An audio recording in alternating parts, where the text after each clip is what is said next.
Hello guys! Welcome back sa aking YouTube channel! For today's video guys, matanong ko lang, if you are like me, naatat ng gumala, lumabas, mag-beach, kasi guys, it's summertime! My God, summer na! Alam niyo yun, pag summer, it's like one of the best seasons of the year kasi nga pwede tayong gumala, mag-travel, magtampisaw sa beach, sa araw, but that's something that we can't even do right now kasi nga dahil sa quarantine. And I'm pretty sure na hindi lang ako yung atat na atat ng gumala at lumabas ng bahay. I'm pretty sure kayo rin gustong-gusto nyo na rin lumabas ng bahay. Minsan nagdi-daydreaming ako that the moment I get out, dapat blooming, may nag-iba, may nagbago. Parang ano lang yan eh, parang Christmas break. Pagkatapos ng Christmas break, pagdating ng January, rebonded na lahat ng mga kaklase mong babae. Ganun yun. Ganun yun kahit saan siguro. Rebonded na lahat. Kung hindi after Christmas break, after summer break. So parang ganun. Paglabas natin, during summertime, dapat blooming, glowing, at maganda tayo during that time. So, for today's video, I'm gonna teach you a summer no makeup look na pwede nyong gawin and suotin during summertime para pag labas nyo ng bahay after quarantine, wow, ang ganda! Iba!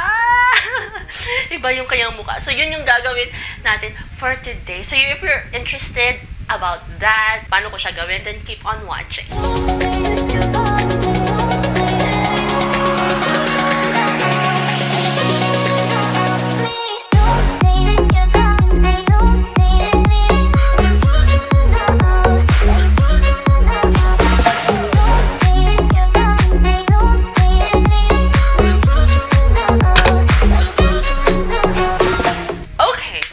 Guys, since it's summer, it's really important to hydrate your face. Kasi nga, ang init, mas mabilis nawawala yung moisture sa face. Una sa lahat, pagkatapos mag-cleanser, mag-skincare routine, huwag mong kalimutan mag-moisturizer. I will be using Iwhite Aqua Moisturizer Whitening Vita. This has been my go-to moisturizer, and guys, this is something na gustong-gusto ko kasi water-based siya and ang bilis niyang manood sa skin. Also, one extra step that I really would like to do if ever sobrang init ng panahon is to use a facial mist. And yung pinakagusto kong mist as of this moment is itong from Fresh Skin Lab, Jeju Aloe Face and Body Mist. Ginagamit ko to before and after makeup, but sometimes pwede nyo rin siyang gamitin without makeup on. Like, maganda na yung skin niyo and gusto nyo lang magkaroon ng extra glow, yung parang ligo ulit na mukha, alam nyo yun. You can just use this and spray it. Basically, this one, I always use this. But right now, mayroong mga mist that has SPF. You can use those types of mist para at least meron kayong extra added protection from the sun. Next, after nating mag-mist, I usually use this Mary Kay. This is their sun protector. This is actually their sunblock. And it has like SPF 35 PA+++. And I'm gonna like use like one pump. Lagi ko siya all over my face. Since it's summertime, we really need to be protected from the heat of the sun. Ang dami na ngayong sunscreen with extra coverage. You can definitely go ahead and use that. But for now, ito muna kasi hindi pa ako nakabili. Gusto kong subukan yung sun glow ni na May Layog and Ray Hermar, but walang Watsons ngayon guys. So ito na muna. After that, I'm gonna use isang subok ko na rin para QuickFX No Shine Mattifying Primer. If you are student, meron itong sachet which retails for only like around less than 100 pesos. Sobrang tagal yung maubos kasi a little goes a long way. And for summertime, it's really important na mag-primer tayo guys. This would help you and your makeup last the whole day and would also help control the oil in your face. O, diba? Instant mattifying. Diba? See? So, fresh na. Ayos na. So, this is our summer no makeup. Now, with regards to my base, I will be using this Nicara Cushion Foundation This is actually a Thai brand, if I'm not mistaken. And look at that. Meron siyang mga pa-star falling in the sky. And it's really cute. This will be my base for today. What I also love to use during summertime are BB creams. Kasi BB creams minsan meron na siyang SPF at the same time extra added skincare benefits that is very beneficial for summer. Again, wala akong ganun for today. Alam niyo naman, hindi ako nakabili ng maraming makeup before quarantine. So, I will be using this na muna ngayon. What I would suggest talaga to use is BB cream or yung mga sunscreen with extra protection. Since we are gonna do a no makeup look, we don't need too much product. At the same time, during summertime, hindi natin kailangan mag heavy foundation. Kasi nga, ang init sa labas. Sobrang init. Matutunaw lang yung foundation mo. So, it is not really advisable to use so many products on your face. So, konting lang. Just to give that brightness sa mukha niyo. And of course, huwag natin kalimutan ang ating neck. Yung ating leeg, because this is also part of our face. Alam niyo yun? So, let's not forget that. Now, let's proceed with our concealer. The concealer that I will be using is this Maybelline Fit Me Concealer. Well, meron akong napanood sa YouTube. He is a makeup artist. And what he always suggests when you use concealer is to have a very small amount because concealer tend to crease, which is really the thing. So, I would suggest na konti lang din yung gagamitin kasi nasubukan ko na din yan. Usually, pag sobrang rami yung super draw na ganyan, yung concealer natin is nag-crease sa under eye area. So, ganito lang din, pat, and connect the dots. Parang ganyan lang. And that's what you can see, guys. Wala ako masyadong ginamit na tools. It's because if summer and you would like to go out, hindi nyo kailangang magdala ng sobrang daming bagay. Sunscreen, mist, lipstick, lip tint, yun, that would already be a very good makeup kit na wag yung sobrang dami. Kasi paano ka naman mag-enjoy sa beach if ang dami-dami mong dalang makeup products? For today's video, as much as possible, very minimal makeup tools and items yung gagamitin natin para at least very convenient sa inyo when you go out, because that's also what I usually do. Now, if you could see, meron akong a little bit of blemishes here and dito. Tatakpan ko lang yan ng very light, but not really to a point na gusto ko talaga silang mabura. It's okay for these blemishes to peek through kasi nga, it's summer. What we're trying to aim, if it's summertime, with regards to your makeup routine, is to have that my skin but better na look. Minsan meron akong mga nakikitang girls that goes out in the middle of super init na lugar and with a direct sunlight. They are so beautiful pag malayon, but if you're going to look closely, nakikita nyo yung namumuong foundation, yung mga products, yung mga ganun. So, I would suggest to have lesser products during summer. And if alam mong pupunta ka sa arawan, that you know na may direct sunlight sa iyo, girl, wag kang magsuot ng sobrang daming foundation. So, I'm good with that. If you can see, hindi masyadong takak, hindi masyadong full coverage yung ginawa natin. Kasi nga, ayaw nating magmukhang cakey sa arawan. The next thing that I'm going to do is my eyebrows.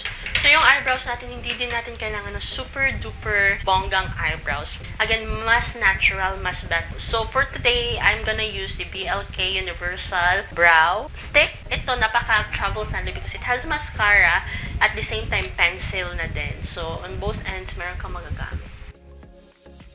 Di ko siya super define. What I'm gonna do is just to fill in the gaps in my eyebrows. And eto, yung maganda kasi dito sa product na to is you can blend this with your fingers. So, hindi mo na din kailangan ng brush. Like, blend with your fingers and that will be all good. Ayan, so we're done with the eyebrows. So now, yung next step naman natin is to put in a little blush. So, what I'm gonna use is itong Multi Pot from Careline. This is really good. Ito lang pwede na to pang eyes, cheeks, and lips. Makita nyo, almost ubus na siya kasi this is my holy grail as of this moment. If ever I need to go out, ito yung panandali ang kinukuha. So first, let's start with the cheeks. Yung cheeks natin, what I usually do in terms of sobrang init tas lalabas ako is I really pull my blush up. Inaakyat ko talaga siya dito because that would give you a youthful look. Ang maganda dito sa Careline kasi is blends in so nicely. Since mainit nga, it would also be fun na umabot dito yung blush mo hanggang sa ilong. Kasi nga pag naaarawan ka, parang pag tingin lang, mistisa, ganda, ganon. Ganon yung peg. Blush pa lang, nagbibigay na talaga siya ng buhay sa face mo. So, kaya sobrang love na love ko yung blush. I'm also gonna add a little bit sa aking lids.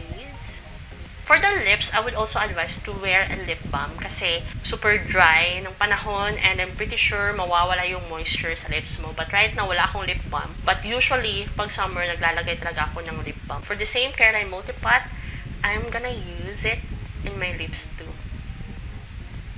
Wag din natin kalimutan mag-mascara because I guess all of you girls knows na if meron tayong mascara or pag curled yung lashes natin, it really gives us that extra sigla, extra buhay sa ating mga faces.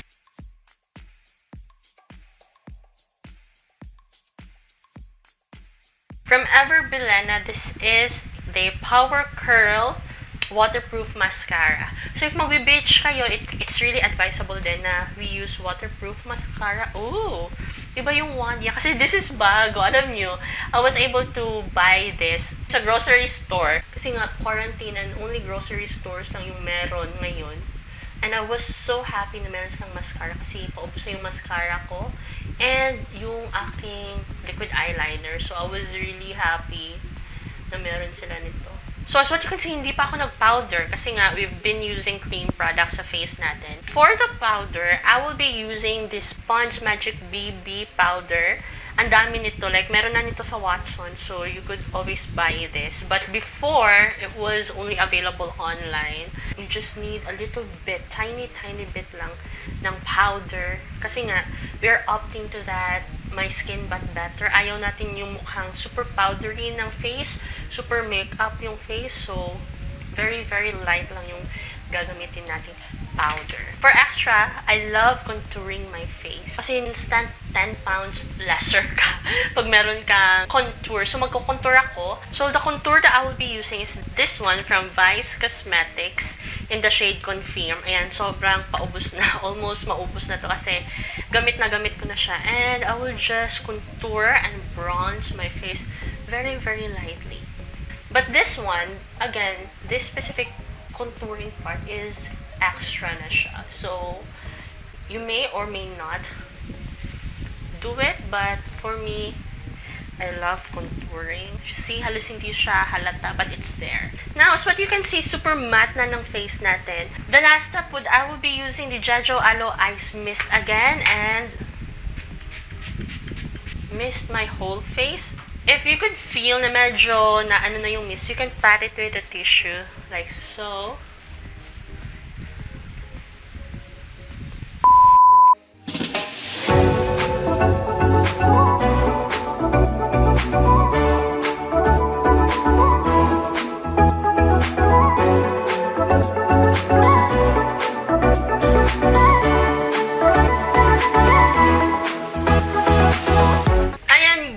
So, this is my summer no makeup look. So, I hope meron kayo natutunan for today's video. Ayan, ito fresh-freshan lang na makeup which is ready for summer.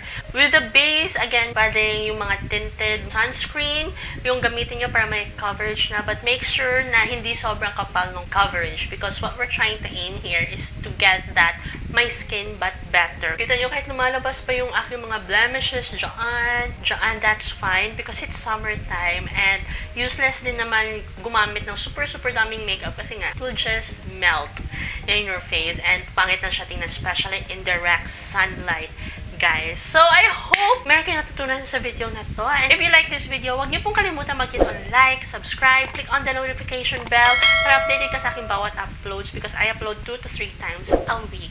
Thank you so much, guys, for watching and I hope you enjoyed this video. See you guys all in my next video and see you this coming summer! Bye!